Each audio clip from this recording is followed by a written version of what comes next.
Hi everybody, this is Luca Lollino and I'm a real estate agent in the Chicagoland area. For my 10-year anniversary as a real estate agent, I wanted to do something special, something spectacular, something great.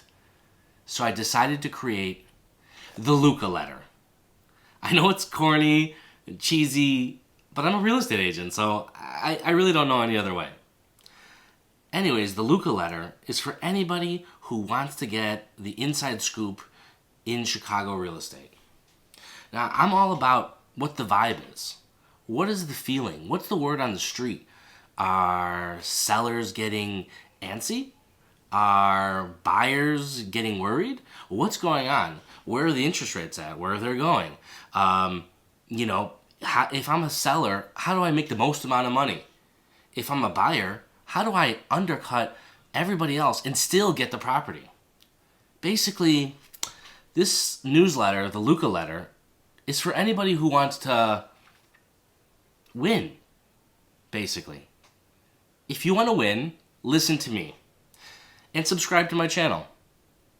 Now, for my first installment of the Luca letter, we're going to take a look back at 2023. Let's get into it. The real estate market of 2023 was unique and challenging to most buyers and sellers, as well as everybody who was involved in the real estate industry. Everybody was so used to the years 2020 to 2022, where we experienced a real estate boom fueled by super low interest rates and extremely high buyer demand. 2023 started to change everything. First, we experienced a meteoric rise in interest rates.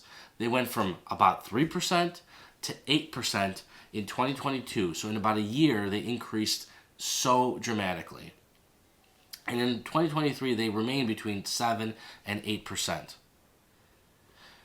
Now, most experts said unequivocally, absolutely, home prices were going to go down. But the interesting thing is that did not happen in the Chicagoland area. In fact, home prices went up about 8.3% for single-family homes in 2023. Historically, when interest rates go up, prices come down. It's basically very simple, and it makes total sense, but that did not happen in this case. So why didn't it happen? Well, let's take a look at the inventory numbers. I'm sure most of you have heard people talking about inventory is low, inventory is low. Now, let's look at some numbers so we can get context on how bad it actually was. So, just in 2023, in that 1 year, inventory decreased by 18%. Now, if we look at a 3-year window between the beginning of 2020 and the end of 2023, the number of homes for sale actually went down by 55%.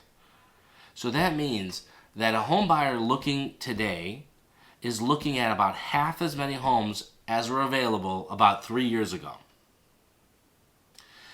This extreme scarcity has overpowered the decrease in demand that was produced by higher interest rates. So yes, there are fewer buyers in the market, but they are fighting for fewer and fewer homes, and these buyers are very well qualified.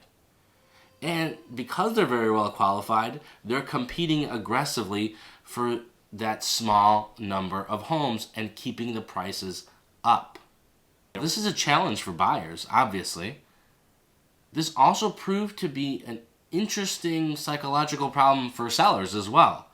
Because even though sellers were experiencing great numbers on paper, they were used to the stories of their friends or their family who had sold a year or two before, about with multiple offers and way over list price.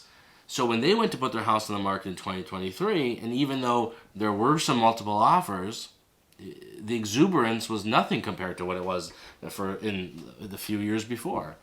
So they also felt like they were getting gypped. So by the end of 2023, there was a lot of disappointed buyers and a lot of disappointed sellers. This caused a number of canceled deals, strained situations, and a lot of discontent, let's say, towards the end of the year. There was too extreme of a situation. Very high interest rates and super low inventory. If you've noticed, rates have already started to come down a little bit, and there are rumors and predictions that the Fed will cut interest rates a few times next year. So on my next Luca letter, I will address this, and I'll come up with some scenarios and see what we can expect potentially for 2024. So stay tuned for the next one. If you prefer more details or you'd like to read, I've provided the entire Luca letter below, and I've also provided a link to sign up for the newsletter if you'd like. Please sign up for the newsletter and subscribe to my YouTube channel.